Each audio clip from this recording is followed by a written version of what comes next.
Hey guys, welcome back to the channel, and today I want to show you how to enable picture-in-picture within the latest version of iOS 14.5 and 14.6. The first thing you want to make sure you head over to settings, and then you want to head over to the shortcut extension in setting on your iPhone, and then you want to make sure that you have allowed untrusted shortcuts to be run on this iPhone. Go ahead and I will show you the actual shortcut.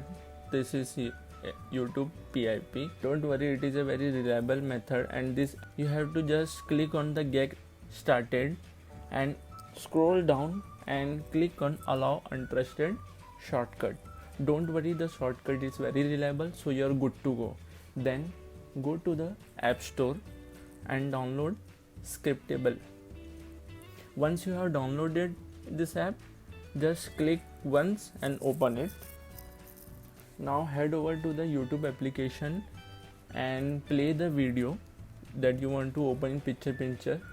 Once the video is played, click on the share option and head over, scroll to the last and click, and you will find the YouTube picture-in-picture. Select that option and you are good to go. But there you guys have it, that it is how to get picture-in-picture on the latest version of iOS. This is the most reliable method in my opinion to get picture-in-picture on the latest 4.5 and 4.6 for iPhone. Thank you for watching this video guys, and I will see you on the next one.